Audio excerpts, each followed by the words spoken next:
मैं डॉक्टर सविता हूँ। मैंने अपना जीवन मरीजों की देखभाल और उनके इलाज के प्रति समर्पित कर दिया है। मेरे लिए डॉक्टर होना सिर्फ एक पेशा नहीं, बल्कि एक जिम्मेदारी है, जिसे मैं पूरे दिल से निभाती हूँ। मेरे कार्यक्षेत्र में हर दिन नए नए अनुभव होते हैं, लेकिन वह दिन खास था, जिसने मेरी जिंदगी को एक नया मोड़ दे दिया। उस दिन मैं अपने सामान्य राउंड पर थी, जब अचानक इमरजेंसी वार्ड में हंगामा मच गया। एक बच्चा, जिसकी उम्र लगभग 8 साल होगी, को उसके माता पिता घबराते हुए अस्पताल लाए थे। बच्चे की हालत बहुत खराब थी। उसका चेहरा सूजा हुआ था, शरीर पर कई जगह घाव थे, और उसकी आंखों में दर्द और भय साफ नजर आ रहा था। उसे देखते ही मैंने और मेरे साथी डॉक्टरों ने तुरंत इलाज शुरू कर दिया। बच्चे का नाम गोपी था, और उसके माता पिता का कहना था कि वह पिछले कुछ दिनों से बहुत बीमार था। उन्होंने बताया कि गांव के ओझा के कहने पर उन्होंने गोपी का इलाज करवाना शुरू किया था, परंतु ओझा ने जो इलाज बताया वह अत्यंत खौफनाक और दर्दनाक था। गोपी के माता पिता की बात सुनकर मैं सन्न रह गई। उन्होंने बताया कि ओझा ने कहा था कि गोपी पर बुरी आत्मा का साया है और उसे हटाने के लिए अनुष्ठान करना होगा। इस अनुष्ठान के तहत ओझा ने गोपी के शरीर पर गर्म लोहे से निशान बनाए, उसे जड़ी बूटियों का धुआं सूंघाया और कई तरह के अमानवीय कृत्य किए। जब गोपी की हालत और बिगड़ने लगी, तो वे उसे अस्पताल ले आए। हमने तुरंत गोपी का इलाज शुरू किया, लेकिन उसकी हालत देखकर मेरे दिल में गहरी चोट लगी। एक मासूम बच्चे के साथ इस तरह का बर्ताव, वह भी अंधविश्वास के नाम पर, मुझे अंदर तक झकझोर गया।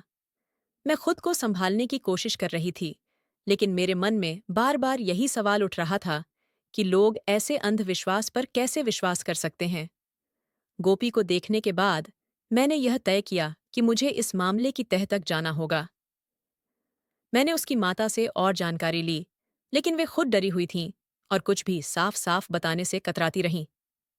फिर भी मैंने निर्णय लिया कि मैं इस मामले की सच्चाई का पता लगाऊंगी, और इसके लिए मुझे गांव जाना पड़ेगा। अगले दिन मैंने अपनी टीम को गोपी की देखभाल के निर्देश दिए और गांव की ओर निकल पड़ी। मेरे मन में एक अजीब सा डर था, लेकिन साथ ही एक जिज्ञासा भी थी कि आखिर कैसे लोग ऐसे अंधविश्वास में फंस सकते हैं और मासूम बच्चों के साथ इस तरह का अत्याचार कर सकते हैं। गांव पहुंचने पर मैंने देखा कि वहां का माहौल अजीब था। लोग मुझे देखते ही दरवाजे बंद कर लेते थे, और कुछ तो मुझसे बात करने से भी कतराते थे। मैंने गांव के मुखिया से मिलने की कोशिश की, लेकिन वह भी मुझे कोई मदद नहीं कर पाया।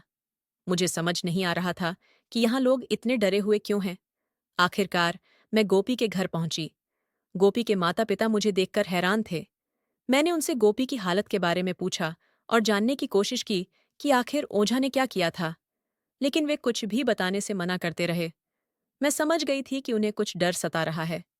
मैंने उनसे विनम्रता से बात की और उन्हें समझाया कि मैं उनकी मदद के लिए आई हूँ। धीरे धीरे उन्होंने मुझे सारी बातें बतानी शुरू की। गोपी के माता पिता की कहानी सुनकर मुझे समझ में आया कि इस गांव में अंधविश्वास कितनी गहरी जड़ें जमा चुका है। ओझा ने लोगों के मन में डर बैठा दिया था, और वह अपने फायदे के लिए उनका शोषण कर रहा था। मुझे यह समझ में आ गया था कि यह सिर्फ गोपी का मामला नहीं था, बल्कि इस गांव के कई और बच्चे भी इस अंधविश्वास का शिकार हो सकते हैं। इस बात को ध्यान में रखते हुए मैंने गोपी के माता पिता से आग्रह किया कि वे मुझे ओझा से मिलवाएं। शुरुआत में वे हिचकिचाए, लेकिन फिर मैंने उन्हें आश्वासन दिया कि मैं कुछ गलत नहीं करूंगी, और वे मान गए। जब मैं ओझा से मिलने पहुंची, तो उसने मुझे देखकर एक रहस्यमयी मुस्कान दी।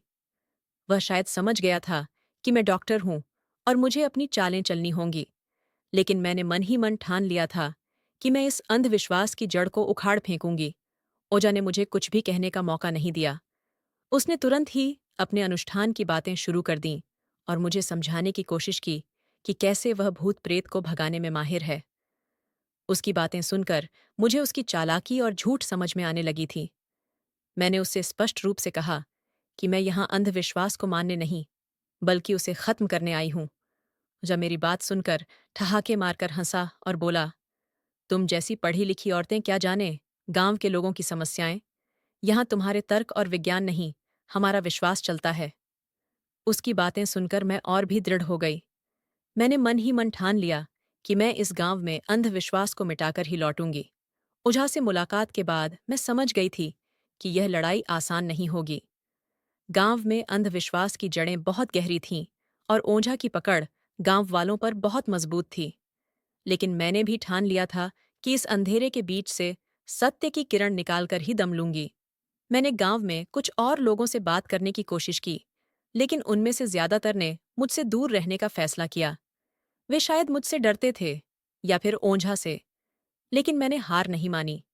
मैंने गांव के कुछ बुजुर्गों से मिलने का फैसला किया, जो शायद इस अंधविश्वास के बारे में ज्यादा जानते होंगे। मैंने गांव के एक बुजुर्ग, जिनका नाम राम सिंह था, से मुलाकात की। उन्होंने मुझे बताया कि इस गांव में अंधविश्वास की शुरुआत कई साल पहले हुई थी, जब गांव में कुछ अजीब घटनाएं घटी थीं। एक दिन एक महिला का बच्चा अचानक बीमार हो गया और उसे कुछ ही दिनों में खो दिया। उस समय गांव के लोग समझ नहीं पा रहे थे कि यह कैसे हुआ।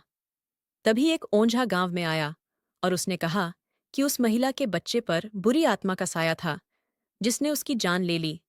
राम सिंह ने बताया कि उसी समय से गांव में ओंझा का वर्चस्व बढ़ता गया। लोग उसकी बातों को मानने लगे और उसकी हर बात पर विश्वास करने लगे। धीरे धीरे उसने अपने फायदों के लिए लोगों को डराना शुरू कर दिया। वह बच्चों को भूत प्रेत का शिकार बताकर उनके साथ अत्याचार करता था और लोग उसकी बातों को बिना सवाल किए मान लेते थे। राम सिंह की बातें सुनकर मेरा गुस्सा और भी बढ़ गया। मैंने उनसे पूछा कि क्या गांव में कोई ऐसा है जो इस अंधविश्वास के खिलाफ खड़ा हो सकता है। उन्होंने कहा कि कुछ लोग हैं, लेकिन वे डरते हैं कि अगर वे ओझा के खिलाफ कुछ बोलेंगे तो उनके साथ भी वही होगा जो गोपी के साथ हुआ। मैंने राम सिंह से कहा कि अगर वे मेरी मदद करें तो हम मिलकर इस अंधविश्वास को खत्म कर सकते हैं।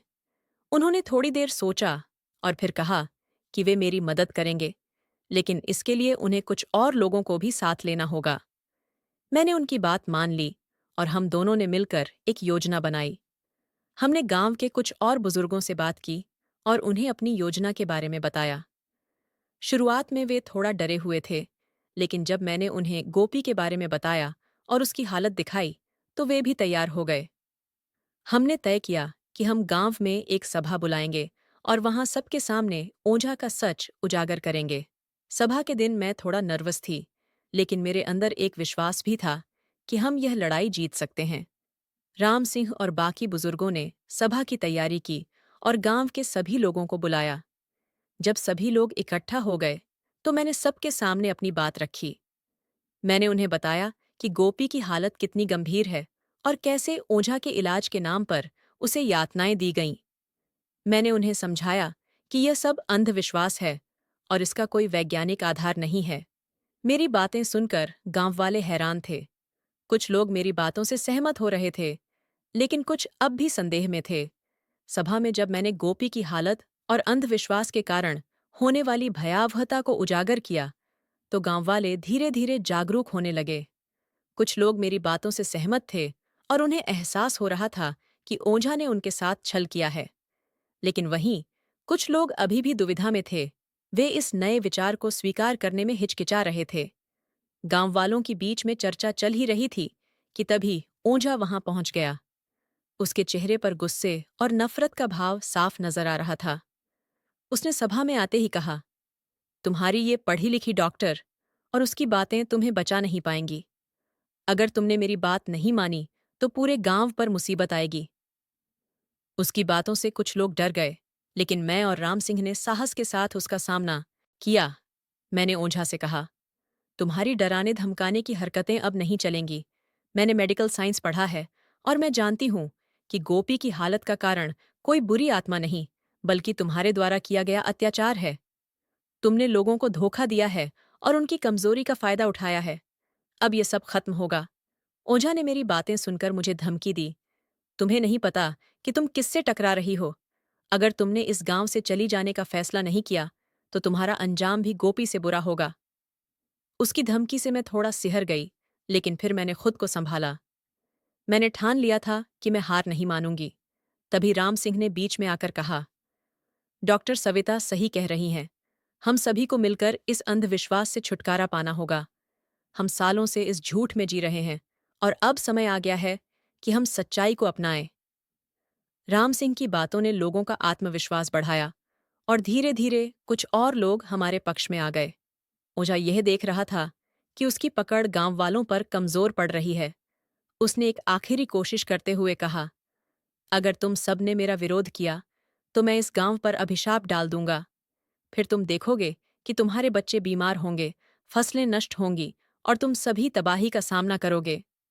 उसकी बातें सुनकर कुछ लोग डर गए, लेकिन मैं और राम सिंह शांत खड़े रहे। मैंने गांव वालों से कहा, ये सब झूठ है। किसी के पास ऐसी शक्ति नहीं है जो आपको नुकसान पहुंचा सके। असली शक्ति आपके विश्वास और साहस में है। अगर हम सब मिलकर इस अंधविश्वास के खिलाफ खड़े होंगे तो कोई भी हमारा कुछ नहीं बिगाड़ सकता। मेरी बातें सुनकर गांव वालों के मन से धीरे धीरे डर खत्म होने लगा। ओझा ने देखा कि उसकी चालें नाकाम हो रही हैं, तो उसने गुस्से में आकर मुझे निशाना बनाया। उसने कहा, तुम्हें लगता है कि तुम इस गांव को मेरे खिलाफ कर सकती हो? मैं तुम्हें बर्बाद कर दूंगा। ये कहते हुए उसने मुझे धक्का देने की कोशिश की, लेकिन गांव के कुछ लोग मेरे बचाव में आ गए। इस तरह की घटनाएं देखकर गांव वाले पूरी तरह समझ गए थे कि ओंझा का असली चेहरा क्या है। उन्होंने उसे घेर लिया और कहा, अब बहुत हो चुका। हम तुम्हारे झूठ और छलावे में और नहीं फंसेंगे।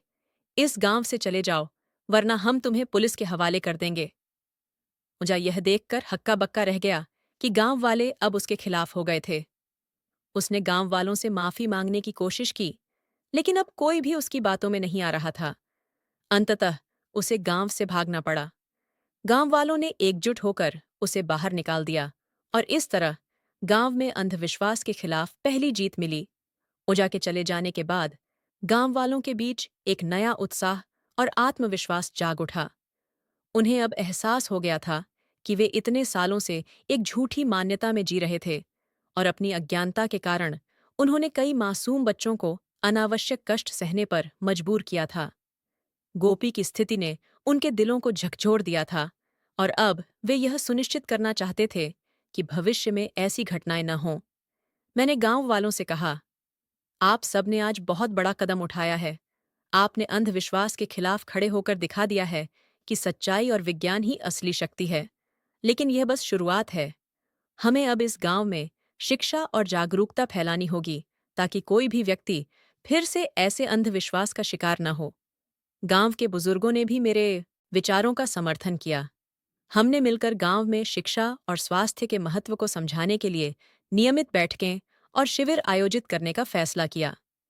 मैंने अपनी टीम के डॉक्टरों और शिक्षकों को बुलाया और गांव में एक स्वास्थ्य शिविर और शिक्षा अभियान शुरू किया। गांव के लोग अब अपने बच्चों को स्कूल भेजने लगे थे और गांव में स्वास्थ्य संबंधी जागरूकता भी बढ़ रही थी। हमने उन्हें सिखाया कि कैसे छोटी-मोटी बीमारियों का इलाज घरेलू उपायों से कर सकते हैं और कब डॉक्टर से सलाह लेना जरूरी होता है। धीरे धीरे गांव में बदलाव की लहर दौड़ने लगी। गांव के लोगों ने मुझे अपने परिवार का हिस्सा मान लिया था। वे अब हर समस्या में मुझसे सलाह लेते थे और मैं भी उन्हें सही मार्गदर्शन देने की पूरी कोशिश करती थी। मैंने महसूस किया कि यह गांव अब बदल चुका है। वे अब अंधविश्वास के चंगुल से मुक्त होकर एक नई दिशा में आगे बढ़ रहे थे। गोपी की हालत में भी धीरे धीरे सुधार हो रहा था। वह पहले की तरह हंसने और खेलने लगा था। उसके माता पिता भी अब समझ गए थे कि उन्होंने जो किया वह गलत था। उन्होंने मुझसे माफी मांगी और कहा कि वे अब कभी भी ओंझा या किसी और अंधविश्वास पर विश्वास नहीं करेंगे। मैंने उन्हें माफ कर दिया और उनसे कहा कि यह उनकी जागरूकता की जीत है। गांव में अब एक नई चेतना जाग गई थी। लोग अब समझने लगे थे कि बीमारी का इलाज अंधविश्वास से नहीं, बल्कि सही चिकित्सा से होता है। मैंने गांव में एक छोटा सा स्वास्थ्य केंद्र स्थापित किया, जहां वे नियमित रूप से स्वास्थ्य जांच करवा सकते थे और दवाइयां ले सकते थे। इस दौरान मैंने गांव के बच्चों के साथ भी समय बिताया। मैंने उन्हें शिक्षा के महत्व के बारे में बताया और उन्हें पढ़ाई में मदद की। बच्चे अब स्कूल जाने के लिए उत्सुक हो गए थे और उनके माता-पिता भी इस बदलाव को देखकर खुश थे। गांव में अब एक नई उम्मीद जग चुकी थी। लोग समझ चुके थे कि सच्चाई और शिक्षा ही उन्हें एक बेहतर जीवन की ओर ले जा सकते हैं। मैंने अपने इस सफर में बहुत कुछ सीखा और महसूस किया कि अगर हम ठान लें तो किसी भी समस्या का समाधान किया जा सकता है। गांव में बदलाव की यह लहर एक प्रेरणा बन गई थी। हमने मिलकर उस अंधविश्वास का सामना किया जिसने सालों से इस गांव को अपनी जकड़ में ले रखा था। लेकिन यह सफर यहाँ खत्म नहीं हुआ, बल्कि यह एक नई शुरुआत थी। गांव में शिक्षा और स्वास्थ्य संबंधी बदलावों के बाद हमने अन्य गांवों में भी जागरूकता फैलाने का निर्णय लिया। मैंने अपने अनुभवों को साझा करते हुए गांव वालों से कहा, आप सभी ने एक मिसाल कायम की है। अब हमें अपने इस संदेश को अन्य गांवों तक भी पहुंचाना होगा, ताकि वहां के लोग भी अंधविश्वास के चंगुल से मुक्त हो सकें। हमने आसपास के गांवों में जाकर लोगों को जागरूक किया। हमने उन्हें गोपी की कहानी बताई और समझाया कि कैसे अंधविश्वास के कारण मासूम बच्चे की जिंदगी खतरे में पड़ गई थी। हमने उन्हें बताया कि सच्ची ताकत विज्ञान और सच्चाई में होती है, न कि झूठे और अवैज्ञानिक विश्वासों में। धीरे धीरे हमारे इस अभियान ने बड़े पैमाने पर लोगों को प्रभावित किया। कई गांवों ने अंधविश्वास के खिलाफ खड़े होकर उसे जड़ से उखाड़ फेंकने का संकल्प लिया। हमने मिलकर उन ओझाओं और तांत्रिकों के खिलाफ कानूनी कार्रवाई की जिन्होंने लोगों को गुमराह किया था। अगर आप कहानियों और दिलचस्प किस्सों के शौकीन हैं, तो हमारे चैनल एआई स्टोरी वॉइस को जरूर सब्सक्राइब करें। यहाँ आपको हर दिन नई नई कहानियाँ सुनने को मिलेंगी जो आपके दिल को छू जाएंगी। सब्सक्राइब करने के लिए बस नीचे दिए गए सब्सक्राइब बटन पर क्लिक करें और हमारे साथ इस सफर का हिस्सा बनें। साथ ही बेल आइकन को भी दबाएं ताकि आप हमारी नई कहानियों का नोटिफिकेशन सबसे पहले पा सकें। हमारे साथ जुड़े रहिए और कहानियों की दुनिया में खो जाइए। कहानी को पूरा सुनने के लिए आपका बहुत बहुत धन्यवाद।